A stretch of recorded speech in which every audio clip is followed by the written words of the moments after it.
Mr. Leader. So Russ just spoke to House Republicans on a call, says that these firings are likely to start within the next 48 hours.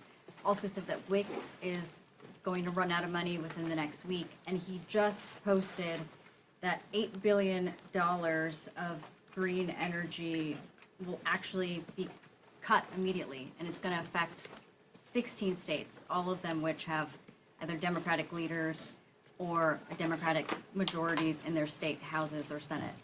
What's your response to that? Are you feeling the pressure? These are all things that the Trump administration has been doing since January 20th. The mass firings of federal workers, Trump administration has been engaging in this since January 20th.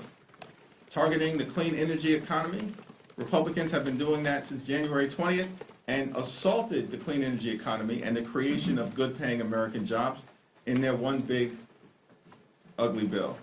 Trump administration has been killing jobs. This is a job-killing administration. Job creation is down, but you know what's up? Costs. They promised to lower costs on day one. Costs aren't going down, costs are going up. Inflation is going up under the Trump administration. And one of the reasons why Democrats are fighting hard at this moment is because unless we extend the Affordable Care Act tax credits, more than 20 million Americans in a matter of days are about to experience the reality of dramatically increased premiums, copays, and deductibles. Many of them will experience medical bankruptcy as a result. That's why Democrats are fighting hard on behalf of everyday Americans. I'll yield to Catherine to talk about the WIC issue. But in every other shutdown that Republicans have caused, including in the 35-day shutdown that Donald Trump presided over in 2018 and 2019, funding for women, infants, and children, their health, their nutrition, and their well-being was maintained. It was maintained. In every other shutdown, the reason why the Trump administration is threatening now to cut funding for women, infants, and children is because they can't stand that program.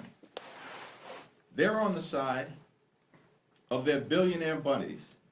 They've been running the largest pay-to-play scheme in American history. And Exhibit A of that was their one big ugly bill, which is now law. Largest cut to Medicaid in American history. And they stole food from the mouths of hungry children, women, veterans, and seniors, and all of this was done to provide massive tax breaks to their billionaire donors. We're fighting for the health care of the American people. They're fighting for their billionaire donors, their friends and family plan, which has been all about enriching the lifestyles of the rich and shameless from the very beginning of the Trump administration. So all this talk that we see right now, as if it has anything to do with the shutdown that Republicans have caused, no, it's their ideology.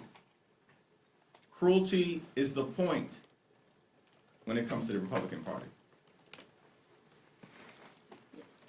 Are they really expecting us to believe that the strategy that they are employing, that they're already making life in this country for working Americans harder and more expensive, that the answer is you shut down government and make life harder and more expensive? That is insane. But that is the argument that they're putting out there. And we just have to base this in reality and facts. They want to talk now about the WIC program. You want to talk now about pregnant women and newborns.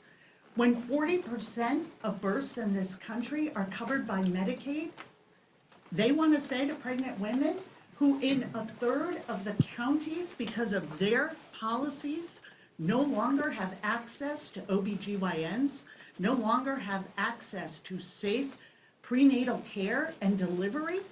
Now we care about you. Women of America understand exactly how they feel about us and our children. The moms that I've been talking to are so scared they may not be able to get the Medicaid funding they need. We heard from Teresa yesterday, who talked about her 2 autistic sons. She's a single mom. She had to quit her job in order to care for them full time. Without Medicaid, she has no idea what she will do. And these stories are repeated over and over in my own district. A young adult named Sydney, her mom wrote to me and said she has such profound disabilities, but Medicaid is connecting her to the world through cochlear implants, through medication, for medication that she needs not only to survive, but to have some connection, which she has found through what she has been able to restore of her hearing to music. Without Medicaid, there is no plan B for these moms and for their children. So you can save it. You can save it, Speaker Johnson, that now you are coming in and that you care about feeding hungry children, that you care that they have what they need for preventative health care, that you care about pregnant women and that they can have a safe and healthy delivery for their children. Spare us.